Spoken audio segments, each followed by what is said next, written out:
The National Plastic Products Company plant at Odenton, Maryland.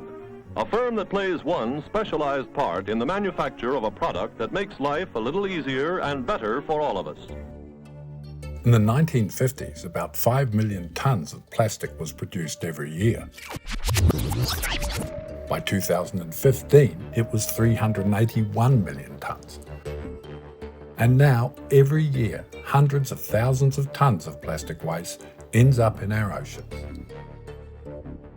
Awareness about plastic pollution has increased astronomically in recent years, and now 193 nations, that's every country in the UN, has agreed to an ambitious and legally binding treaty to try and deal with the issue.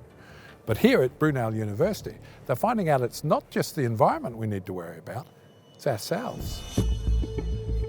Dr. Eleni Lacovidou is an expert in waste management and has researched extensively into the reusability of plastics and their potential health effects. So we've seen that at the production stage there is a number of additives being used to provide some functionalities and properties on the plastics, and we wanted to find out what happens on these additives. When recycled plastic returns back into the system, where do these chemicals go? So we embarked on this study and we found that for the PET bottles... So the PET bottles are those clear drink bottles? Exactly, clear or color, it doesn't matter, beverage bottles. We found that there is also additives, but there's also non-intentionally added chemicals that end up on the plastic across its entire life cycle, which means that if recycling processes are not properly done, there is a chance of chemicals being returned back to the system when we recycle the plastic. So where do those additives in the recycled plastics end up? Well, they will end up in our food chain because these bottles are supposed to be used for bottle-to-bottle recycling. So if measures are not taken, then the chances is that we are consuming these chemicals. So it comes down to the cleaning stage of the plastic? Yes.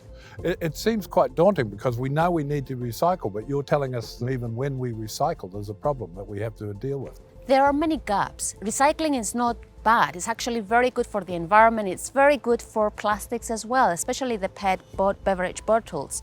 It's just the way that the recycling is done that has to be monitored very closely, and we need to have a harmonized quality assurance stage to make sure that the plastic that is created by the reprocessing facilities is of good quality so that it can be used in the new bottles. I see no objections. It is so decided. Inger Andersen is the Under Secretary General and Executive Director of the UN Environment Programme and one of the chief architects of the Plastics Treaty. We want to do this. We want it to be legally binding. We want to reduce overall plastics in the economy, and we want to stop it going into the oceans. So unanimously, 193 nations decided that they will start negotiating on the text, and they will have this finished in 3 years. In everything I've read about the treaty, you talk about removing plastic from the supply chain. I don't think I really understand what that means. Well, I guess we will always need plastics, and we should understand plastic is not the enemy. We need it in medicine, we need it in construction, we need it in electronics, etc., etc. But once we've created it, instead of discarding it, we took it out of the environment into the economy, fine and dandy. We should not discard it back into the environment as waste. We should keep it in a circular mode so that it remains in the economy for as long as possible, and in some cases in perpetuity. How to do that? Well, one is reducing the kind of plastics that we use that is single use. I mean, that is just yesterday's news, but we also need to recycle and obviously reuse, and we need to refuse. There are places where we simply don't need it, so that we can increase the amount of recycled content in the plastics we have in the economy, reduce the amount of raw polymer that comes into the economy. Now it's going to be hard, and you can compare some countries, poorer countries, that will have to, they import a lot, so their things are contained. So how do we deal with extended responsibility of the producers so that they have a sense of responsibility to the market end? There are a number of issues to be worked out, but that's what the 3 years will be used for.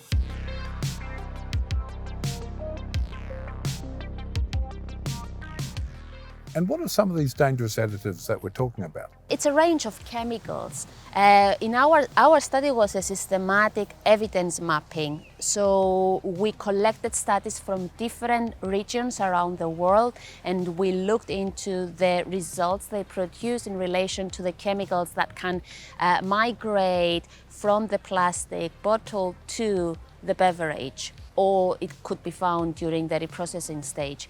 Doesn't necessarily mean that the plastics that we have in our system are polluted and are unsafe. What it means is that we have to make sure that we check the plastic against a list of chemicals, including bisphenol A, abbreviated as BPA, antimony, and other phthalates that are usually found in plastic and which can accumulate in human organisms and cause health implications. Phthalates is a group of chemicals which includes also chemicals that affect the organisms, endocrine disruptors, and thus they can accumulate in our systems, and in the long term they can result to health implications. But these are everywhere in our system. They don't just come from the plastics, but we have to make sure that they are on plastics, because that way we can limit the human exposure to these substances. So BPA, for example, what are the health implications of that? It's got very important implications. For example, it's been found that it can affect the reproduction in men, it can affect embryo development in pregnant women, it can also be linked with cancer. Several recent studies also suggest that BPA and phthalates may also play a role in the worldwide obesity crisis by disrupting some of our metabolic pathways. So what can we do as individuals to keep plastics out of the environment and out of our bodies? I love the other thing you mentioned too. What is it? Recycle, reuse and refuse? Reduce, reuse, recycle, and then yes, refuse. And it is this idea, do you want a bag? No, I got my own. Do you need a cup? No, I got my own. Because many times we can actually live better and healthier without these disposable items that we gather during a normal working day. We don't need them. And so it's being aware of that. I think our kids are better at it than us. We are good at drinking at glasses. Who needs a straw? I mean, this is not hard. So I think, listen to your children is a good advice, isn't it? I guess much of the next 3 years will be working out how to help poorer nations who have been disproportionately affected by this issue. If you take Europe, well, there you have got your systems, you've got your tax and incentives and so on and so forth. And you can regulate, but what do you do in Guinea-Bissau or in Burkina Faso or in Bhutan? It's not, or in a small island state in the Pacific. So these are complex issues. This is where we need to understand that there may be tiers of levels of ambition that, because many of these smaller countries are importing materials that will need to be contained in something. And these containment of the stuff that they import will likely include plastic containers. And then what to do once they arrive there. Now, can they go back in empty containers? This is what we know has happened in other trade routes for some time, frankly, until China stopped it. The containers that went to the US to a large extent had plastic waste coming back from the US to China. That has now ceased. And so the US will have to deal with its waste stream nationally. There are many, many dimensions to be discussed, including also the kind of plastics that we produce. Some plastics have what we call forever chemicals, i.e. persistent organic pollutants, and that needs to be eliminated from much of the plastic supply, obviously.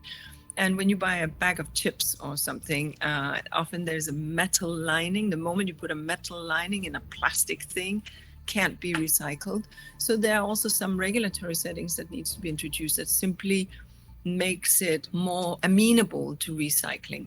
But it is interesting that immediately before the United Nations Environment Assembly, some 90 CEOs, including the Pepsi-Cola, Coca-Cola, Procter & Gamble, Mars, etc., that use plastic to contain their commodities, signed up for a declaration saying, we actually want a legally binding instrument to reduce and end plastic pollution, because it tarnishes the brand. And so if there is a legally binding, universal, globally accepted agreement, that also levels the playing field across the board. Nobody has a competitive advantage. So that's what might be different about this convention, that we have to have industry take the lead and show the way and show what is possible.